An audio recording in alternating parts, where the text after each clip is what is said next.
नमस्कार दोस्तों, मैं सरस्वती ढालिया आपका अपने ही चैनल सरस्वतीज़ गार्डन में हार्दिक स्वागत करती हूँ। कहिए कैसे हैं आप सभी। आशा करती हूँ मस्त होंगे, स्वस्थ होंगे और अपने अपने कामों में व्यस्त होंगे। फरवरी का महीना जा चुका है और मार्च का महीना आ चुका है। ये सबसे बेहतरीन समय है किसी भी प्रकार के पौधे की कटिंग या बीजों को लगाने के लिए।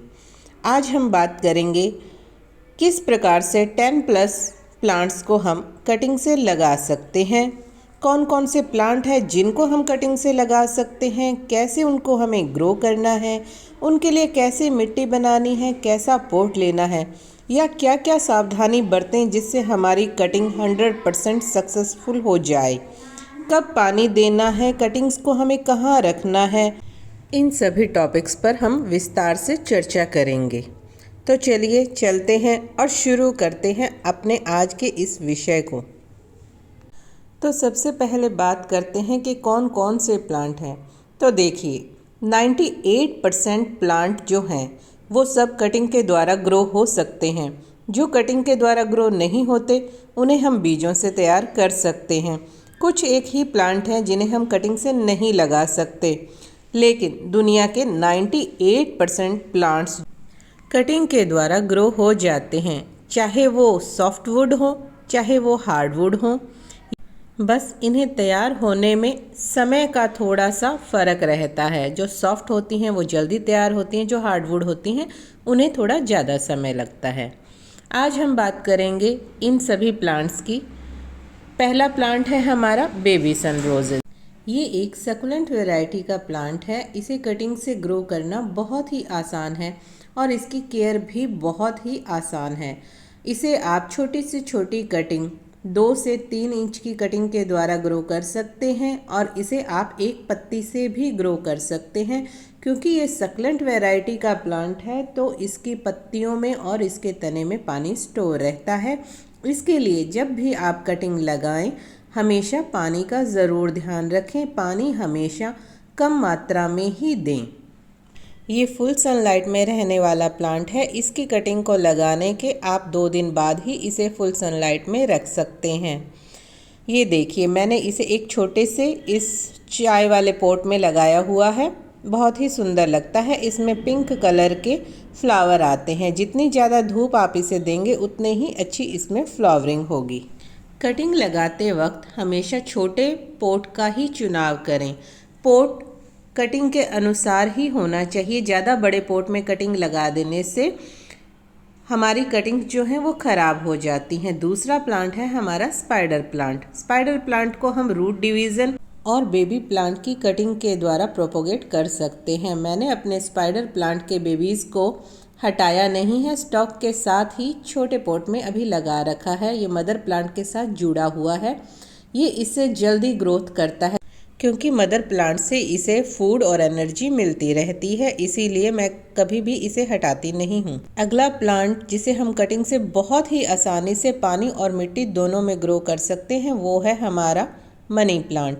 मनी प्लांट को हम छोटी से छोटी कटिंग से या एक पत्ते के साथ एक नोड एरिया हो उससे हम बड़े ही आराम से लगा सकते हैं। ये सभी प्लांट मेरे कटिंग के द्वारा ही ग्रो हुए हैं। इन्हें लगाना बहुत ही आसान है। किसी भी प्रकार के प्लांट की मिट्टी बनाते वक्त हमेशा वेल ड्रेन मिट्टी ही आपको बनानी चाहिए। ये है जेड प्लांट और इसे भी कटिंग के द्वारा बहुत ही आसानी से ग्रो किया जा सकता है। इसकी भी 2 या 3 इंच की कटिंग या एक पत्ती से आप ग्रो कर सकते हैं, लेकिन कभी भी कटिंग के लिए मिट्टी बनाते वक्त उसमें ज़्यादा मात्रा में रेत का इस्तेमाल करें क्योंकि रेत में जड़ें बहुत ही जल्दी डेवलप होती हैं और उन्हें बढ़ने के लिए अच्छी एरेशन मिल जाती है। देखिए मेरा ये जेड प्लांट भी मैंने कटिंग के द्वारा ही ग्रो किया हुआ है। ये लगभग 1.5 साल का है। जेड प्लांट की कटिंग्स को भी आप डायरेक्ट सनलाइट में रख सकते हैं, लेकिन अगर आप बिगिनर हैं तो 1 हफ्ते के लिए पहले इसे शेड में ही रखें, उसके बाद आप इसे धूप में रखें। अच्छा, बात करते हैं कि और किसी भी प्लांट की जब हम कटिंग लगाते हैं तो उन्हें कहाँ रखना चाहिए। कटिंग्स लगाने के बाद 10 से 15 दिन तक उन्हें सेमी शेड में ही रखना चाहिए कभी भी डायरेक्ट बारिश या डायरेक्ट धूप में नहीं रखना चाहिए। बारिश से बचा के रखें और तेज़ धूप से बचा कर रखें। उसके बाद आता है ये 9 o'clock पोर्टुलाका। इस गर्मियों का बेहद ही खूबसूरत फूल देने वाला हार्डी प्लांट। इसे भी आप छोटी से छोटी कटिंग के द्वारा आराम से ग्रो कर सकते हैं। अगर आपके पास प्लांट है या आपके किसी जानकार के पास प्लांट है तो आप उसकी इतनी सी कटिंग लाकर भी ढेरों गमले अपने तैयार कर सकते हैं। जब भी आप किसी प्लांट की कटिंग लगाते हैं तो उसे कटिंग को निकाल कर बार बार चेक नहीं करना चाहिए, कटिंग को बार बार हिलाना नहीं चाहिए और तेज़ हवा के संपर्क में भी नहीं रखना चाहिए। कटिंग हमेशा ऐसी जगह रखें जहां वो हिले डुले नहीं। इससे हमारी कटिंग 100% चलती है। इसके बाद आता है ये मैक्सिकन पिटूनिया। गर्मी का बेहद ही खूबसूरत फ्लावरिंग वाला प्लांट है। इसमें नीले या गुलाबी कलर के फूल आते हैं। इसे आप रूट डिवीज़न से भी ग्रो कर सकते हैं। फिर आता है हमारा ये प्यारा गेंदा। गेंदे को भी आप कटिंग से ग्रो कर सकते हैं। ऊपर की 2 से 3 इंच की कटिंग लीजिए और अच्छी मिट्टी में दबा दीजिए। एक बार पानी देने के बाद दोबारा पानी आप तभी दें जब मिट्टी हमारी थोड़ी ड्राई हो जाए। इन सभी प्लांट्स की कटिंग को लगाना बहुत ही आसान है। और कटिंग कैसे पता चलेगी कि कटिंग हमारी सक्सेस हो गई है? देखिए, उसमें नई जो शूट्स हैं या ग्रोथ हैं उनका आना शुरू हो जाएगा। ये है हमारी चंपा की कटिंग। चंपा को भी बहुत ही आसानी से लगाया जा सकता है। ये कटिंग मैंने अभी 4 महीने पहले ही लगाई थी और अभी इसे मैंने बड़े गमले में शिफ्ट किया है। देखिए इसकी मिट्टी कितनी ही भुरभुरी है। और ये है मेरी कटिंग के द्वारा लगे हुए चंपा के प्लांट। थोड़े ही टाइम पहले मैंने इसे लगाया है। इसका ये बेस्ट सीज़न है। थोड़े ही टाइम बाद ये फ्लावरिंग करना शुरू कर देंगे। ये दोनों ही प्लांट मेरे कटिंग के द्वारा ग्रो हुए हैं। आज मैं इन्हें बड़े गमले में शिफ्ट करने वाली हूँ, तो मैं आपको दिखाती हूँ कि इसमें कितने अच्छी तरीके से रूटिंग हो चुकी है। लेकिन मैं इसकी जड़ों को अभी डिस्टर्ब नहीं करूँगी। As it is root ball के साथ ही मैं इसे बड़े गमले में ट्रांसफ़र कर दूंगी। क्योंकि जब भी आप कटिंग से किसी भी प्लांट को ग्रो करते हैं तो उसकी भी जड़ों के साथ ज़्यादा छेड़छाड़ हमें नहीं करनी चाहिए। क्योंकि प्लांट अभी अभी ही हमारा तैयार हुआ होता है। अगर हम उसकी जड़ों को फिर से डिस्टर्ब करते हैं तो उसे तैयार होने में थोड़ा समय लगता है। देखिए कितनी अच्छी तरीके से इसमें ग्रोथ हो चुकी है। अच्छा, जो ये मिट्टी हरी हरी आपको दिखाई दे रही है, कुछ दिनों से लगातार हमारे यहाँ बारिश हो रही है, जिसकी वजह से मिट्टी के ऊपर थोड़ी काई आई हुई है। अब धूप आना शुरू हो गया है, तो धूप आने के साथ ही काई आना भी समाप्त हो जाएगी। इसके बाद आता है हमारा टर्टल वाइन एवरग्रीन प्लांट। बस सर्दियों में थोड़ा फीका हो जाता है, गर्मियों में बहुत ही अच्छी ग्रोथ होती है।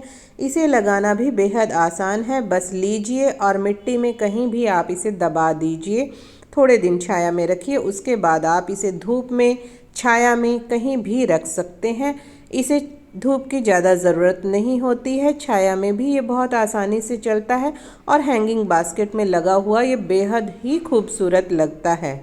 इस प्लांट की कटिंग को आप कभी भी लगा सकते हैं, बहुत ही जल्दी ग्रो हो जाती है। उसके बाद आता है स्नेक प्लांट, ड्वार्फ वैरायटी वाला बर्ड नेस्ट स्नेक प्लांट। इसे भी हम एक पत्ते से ग्रो कर सकते हैं, यानी कि कटिंग के द्वारा।